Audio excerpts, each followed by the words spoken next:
हरि ओम तत्सत् श्रीमते रामचंद्राय नमः। श्री सीतानाथ समारंभां श्रीरामानंदार्य मध्यमाम् अस्मदाचार्य पर्यन्तां वंदे श्रीगुरु परंपरां। श्री सीतारामचंद्र भगवान की जय। भगवान की विशिष्ट कृपा से हम लोग कुछ न कुछ चर्चा करने का प्रयास करते हैं। इसी श्रृंखला में श्रोता एक ऐसा माध्यम है जिसके माध्यम से भगवान के विशिष्ट भक्त अपनी वाणी का प्रकाश संपूर्ण जगत में करते हैं। बहुत ध्यान से समझने योग्य बात है कि भगवत यश का प्रकाश ही भक्त के द्वारा होता है। जहाँ कहीं अपने यश का प्रकाश दिखे, संसार के यश का प्रकाश जहाँ कहीं यदि समझ में आ रहा है, वहाँ ईमानदारी का सत्संग नहीं है, वहाँ केवल आडंबर मात्र है। जहाँ केवल भगवत यश का विचार किया जाता है, जीव को भगवान से कैसे जोड़ा जाए, केवल इस सिद्धांत पर जहाँ ध्यान दिया जाता है, वही वस्तुतः सच्चा सत्संग है, वही वस्तुतः सच्ची हरि कथा है। यदि हमारा मन अपने से जोड़ने के लिए हम सत्संग करते हैं, व्यक्तिगत अपने से जोड़ने के लिए हम सत्संग करते हैं, तो अभी हमारी वैसी स्थिति नहीं बन पाई है जैसी स्थिति हमारी होनी चाहिए। तो श्रोता ही माध्यम है जिसके माध्यम से वक्ता अपनी वाणी का प्रकाश करता है। उस श्रोता के शास्त्रों में 4 प्रकार के लक्षण बताए गए हैं। 4 उत्तम श्रोता हैं, 4 अधम श्रोता हैं। श्रीमद् भागवत के स्कंद पुराणोक्त महात्म्य में इनकी चर्चा है। तो पहले जो 4 उत्तम प्रकार के श्रोता हैं उनको हम समझें कि उत्तम श्रोता कौन होता है। उत्तम श्रोता में सबसे पहला जो श्रोता है वो है चातक। चातक की श्रेणी का श्रोता। चातक पंडित जी एक ऐसा पक्षी है जो सामान्य जल को ग्रहण नहीं करता। बादल का जो जल है, वो बादल का जल भी जब स्वाति नक्षत्र में बरसे तभी वह जल को स्वीकार करता है, नहीं तो जल नहीं पीता। जल कहाँ का होना चाहिए? बादल का, और वह भी सीधा आना चाहिए, नद नदांतरों के माध्यम से नहीं, सीधा। और वो भी स्वाति नक्षत्र में जब गिरेगा तभी पपीहा उसको पीता है। उसी प्रकार से जिसका व्रत है कि हम बैठेंगे तो वहीं बैठेंगे जहाँ भगवान की दिव्य कथा हो रही होगी, जहाँ ग्राम्य वार्ता, सांसारिक वार्ता, भोग वार्ता हो रही होगी, वहाँ हम नहीं जाएंगे। ऐसा जिसने व्रत बना लिया है, बस वो चातक कोटि का श्रोता है। ये उत्तम श्रोता माना गया है। कथा हुई तो कथा में भी चले गए, प्रपंच हुआ तो प्रपंच में, वो उत्तम श्रोता नहीं। दूसरा श्रोता का लक्षण है हंस कोटि का श्रोता। हंस की विशेषता है कि वो नीर और क्षीर का विवेक जानता है।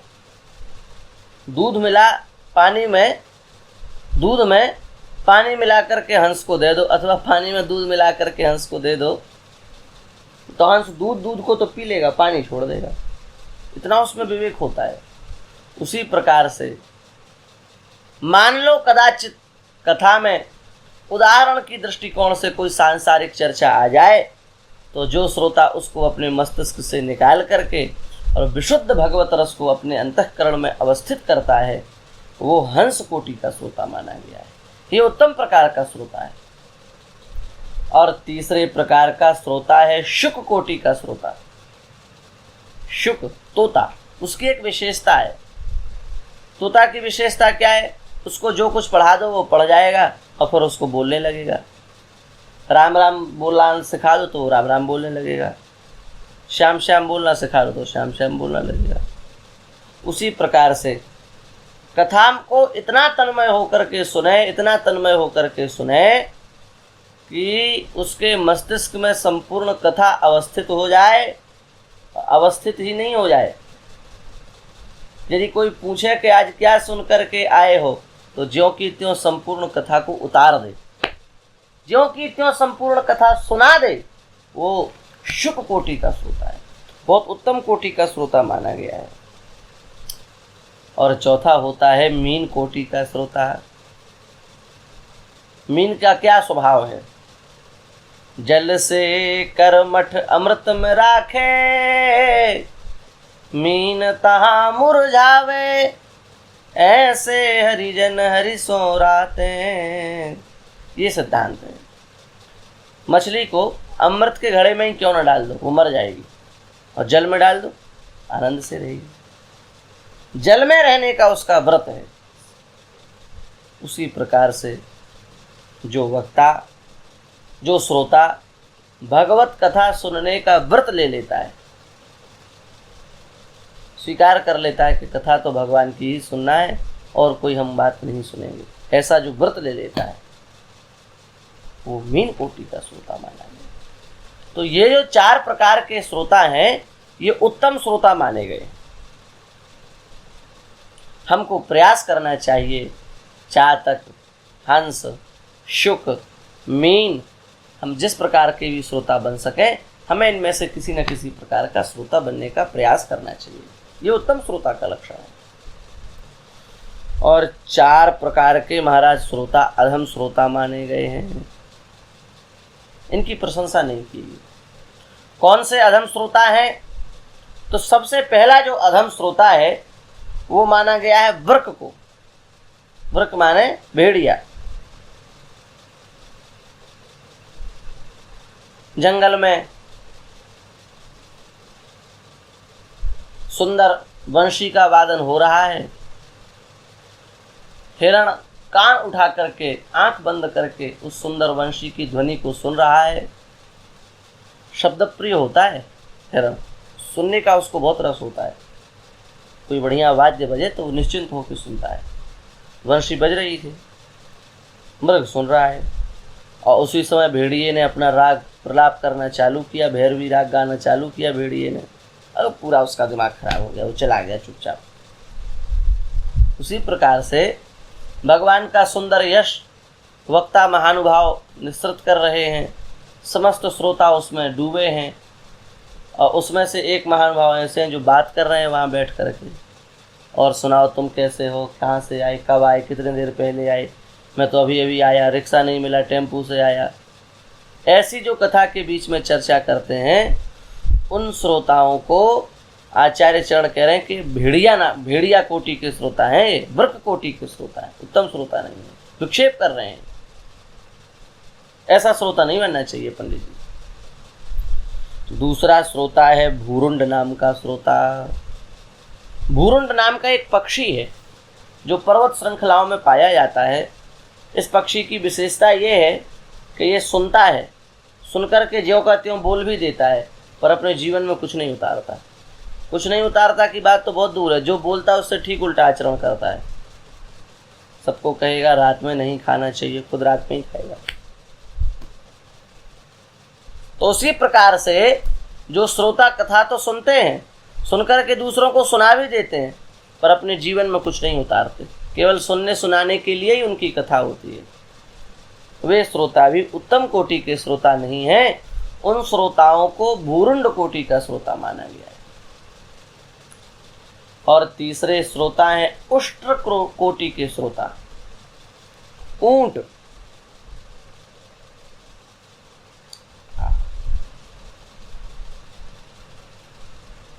ऊंट की विशेषता क्या है? बोले ऊंट की विशेषता ये है, उसको चाहे मीठे मीठे पदार्थ खिला दो और चाहे नीम खिला दो, उसको दोनों का भेद समझ में नहीं आता, उसको सब एक ही लगता है। उसी प्रकार से जो भगवान की कथा में और संसार के प्रपंच में भेद नहीं करता, जिसको लगता है कि हमको तो अपना समय निकालना है तो कहीं जा करके निकाल लें, वो श्रोता भी उत्तम कोटि का श्रोता नहीं है, वो उष्ट्र कोटि का श्रोता माना जाता है, उसको कोई लाभ नहीं होता है। और चौथा अधम श्रोता है वृष कोटि का श्रोता। जैसे बैल को चाहे सुंदर चरी खिला दो और चाहे अंगूर खिला दो और चाहे भूस खिला दो, उसको तो पेट भरने से मतलब है। ऐसे ही जिस श्रोता को न सार का ज्ञान है न असार का ज्ञान है, यही जिसकी समझ में नहीं आ रहा है कि हमको राम जी से शिक्षा लेनी है कि रावण से लेनी है, कृष्ण जी से लेनी है कि कंस से लेनी है। कथावाचक ने बहुत अच्छी कथा सुनाई, बहुत बढ़िया कथा सुनाई। कथा सुनाने के बाद श्रोता से कहा कि क्या समझ में आया? बोले हमको तो यही समझ में आया वक्ता महानुभाव कि कंस के पिताजी कंस को गद्दी नहीं दे रहे थे, तो कंस ने ज़बरदस्ती उनको कारागार में डाल के गद्दी छीन ली, खुद राजा बन गया। हमारे पिताजी भी बहुत वृद्ध हो गए पर तिजोरी की चाबी नहीं दे रहे हैं, हमें भी आज उनको कारागार में डाल करके और चाबी ले करके अपना स्वच्छंद घूमना है। ये शिक्षा ली उन्होंने कथा सुन के। एक बहुत अच्छे कथावाचक वो कहीं कथा करने गए, देवियाँ सुनने आती हैं। देवियों से कहा 7 दिन बाद क्या सुना? बोले महाराज द्रौपदी के 5 पति थे, हमारे तो एक ही हैं, तो अब हम कथा से शिक्षा ले रहे हैं कि हमें भी 5 पति रखने चाहिए। तो इस प्रकार से जिसको सार का बोध ही नहीं है, जिसको यही समझ में नहीं आ रहा है कि सार क्या है कथा का, असार क्या है, क्या ग्राह्य है क्या अग्राह्य है, इसका भी जिसको बोध नहीं है, वो महाराज वृषकोटि का श्रोता है। ये 4 प्रकार के जो श्रोता हैं वो अधम श्रोता माने गए हैं, और ऊपर जो 4 प्रकार के श्रोता हैं वो उत्तम श्रोता माने गए हैं। इसका श्रवण करके हमें उत्तम प्रकार के श्रोता बनने का प्रयास करना चाहिए, और जो अधम प्रकार के श्रोताओं की अवस्था है उन अवस्थाओं का त्याग करना चाहिए। इसी में हम सबका परम लाभ है। श्री वृंदावन बिहारी लाल की जय।